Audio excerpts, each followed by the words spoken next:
Bienvenue la famille madridista, on se retrouve pour une nouvelle vidéo sur l'actualité Real Madrid. Le Bayern, prêt à ce que Davies termine son année de contrat Naples, veut y pêcher et au Real Madrid bataille européenne pour signer l'U1 rejoint la chaîne.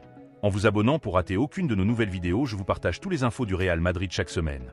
N'hésitez pas à vous abonner en activant la cloche de notification pour suivre toutes les dernières informations du Real Madrid. Je vous dis tout, on commence. Le Bayern prêt à ce que Davies termine son année de contrat.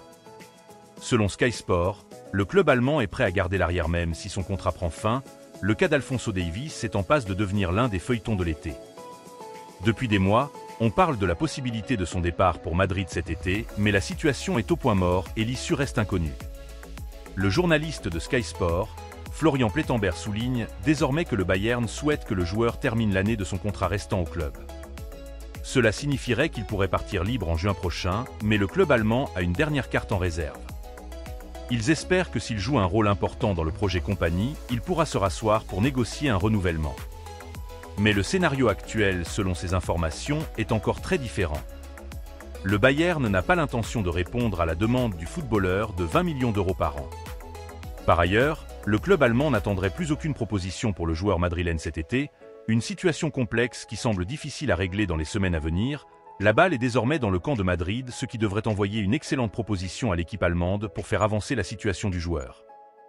Davies a rejeté une contre-offre de renouvellement ces dernières semaines et est prêt à attendre un an et à quitter le club bavarois gratuitement, comme le souhaiterait le Real Madrid, et tout cela parce qu'il n'y a pas d'accord économique entre le club et le joueur pour élargir la relation et entre ce que demande le Bayern et ce que propose Madrid. Naples veut pêcher au Real Madrid. Antonio Conte veut renforcer son équipe et a pensé à un produit du centre de formation des jeunes blancs, Rafa Marin. Le défenseur central andalou a joué cette saison pour le Deportivo Alavés et avec de grandes performances.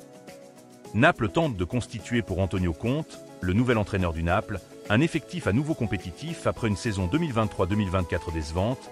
Il recherche des renforts entre autres dans la carrière du Real Madrid.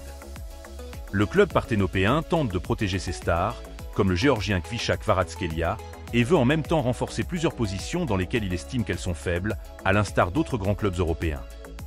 Ainsi, il est attentif à la situation de Guido Rodriguez, le pivot qui jouait jusqu'à présent au Real Betis et qui possède la carte Liberté. Un footballeur que le Barça avait à son agenda jusqu'à tout récemment, et il est également attentif à la situation d'un canterano du Real Madrid, le défenseur central Rafa Marin qui a joué cette saison au Deportivo Alavés. À 22 ans, Marin a réalisé une excellente campagne au Glorioso et sa performance n'est pas passée inaperçue auprès des entraîneurs de Madrid et de Naples. Italie assure qu'Antonio Conte et Naples ont les yeux rivés sur Marin dont l'avenir reste incertain en raison de la réorganisation de l'effectif des défenseurs centraux de l'équipe première du Real Madrid. Nacho, Leny Yoro et Marin. Tout indique que Nacho Rodriguez mettra fin à son séjour au Real Madrid pour accepter l'offre qu'il a reçue du football arabe. Dans ce cas, Carlo Ancelotti aura besoin d'un ajout dans ce domaine. Leny Yoro est l'objectif principal des entraîneurs madrilènes en cas de départ de Nacho, mais les exigences financières de son club, Lille, mettent un terme à l'opération. Madrid n'est prêt à payer que la moitié des 60 millions d'euros que le club français choisit pour réaliser l'opération. De plus, la situation est devenue compliquée pour le Real Madrid depuis que le PSG est entré en lice pour le footballeur français et que l'on sait que le club parisien a de la puissance financière et une grande envie de mettre les choses en place avec le départ du club merengue. Kylian Mbappé. C'est dans ces circonstances que l'option de Rafa Marin entre en jeu. Si Nacho quitte le Santiago Bernabéu et que l'opération pour Leny Yoro n'est pas terminée, le défenseur central andalou aurait l'opportunité de rester sous les ordres de Carlo Ancelotti.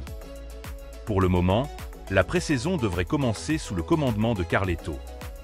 Lors de la saison 2023-2024, Rafa Marin a été titulaire de Luis Garcia au Deportivo Alavés, 35 matchs, 2542 minutes, et titulaire de l'entraîneur Santidenia chez les moins de 21 ans lors de la phase de qualification pour la Coupe d'Europe de la catégorie.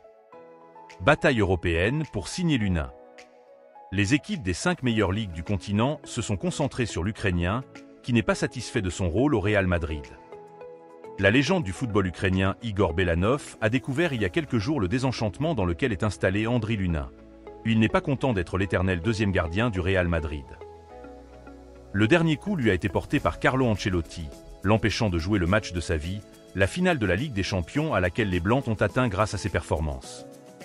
L'Italien a préféré Courtois sans vouloir nuire à Lunin, mais cela est difficile à accepter après l'avoir conquis sur le terrain. Il lui reste 1 an de contrat et réfléchit à son avenir.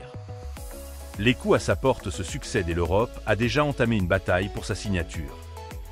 Bien que Madrid soit prêt à faciliter son départ pour les services rendus, certains clubs sont déterminés à mettre de l'argent sur la table pour conclure un accord avec le club madrilène et obtenir sa signature. Il n'a joué que pour des raisons de force majeure. Depuis ce profil introverti, il a enduré de nombreuses épreuves depuis qu'il a signé chez les Blancs à l'été 2019. On ne lui a jamais donné une chance sauf en cas de force majeure, mais quand l'occasion s'est présentée, il a saisi fermement pour prouver qu'il est un gardien de premier niveau. Depuis janvier, il est devenu titulaire indiscutable et a sauvé de nombreux matchs pour son équipe, comme le font les grands gardiens des grands clubs. Cela a amené de nombreuses équipes à se tourner avec curiosité pour analyser leur profil dans lequel elles ont découvert suffisamment de potentiel pour défendre leur objectif. Des équipes des 5 meilleures ligues du continent frappent à votre porte, à commencer par la Liga. Le A. Madrid l'a à l'œil et le considère comme un éventuel remplaçant d'Oblak. Mais cela va être difficile à cause de la concurrence et parce que Madrid ne leur facilitera pas la tâche. File d'attente d'équipes. Le Bayern Munich, Manchester City, le PSG ou encore la Juve et l'Inter Milan mènent l'intérêt des autres ligues, suivis par des équipes moins bien classées mais non moins intéressantes. Cependant, il y en a 2 chez Premier qui seraient prêts à payer 25 millions d'euros au Real Madrid pour son transfert, selon Central Défense, Arsenal, qui a été l'un des premiers à s'intéresser à lui, et maintenant Newcastle. L'été sera long pour l'Ukrainien, qui a gagné la confiance de son entraîneur pour occuper les buts du championnat d'Europe après un parcours dans l'ombre de Piatov, 39 ans, et Kravet, 35 ans. Serhii Rebrov lui donnera l'occasion de montrer pourquoi il a été choisi meilleur gardien du monde U20 après la Coupe du Monde en Pologne en 2019, une performance qui a attiré l'attention du Real Madrid pour le recruter.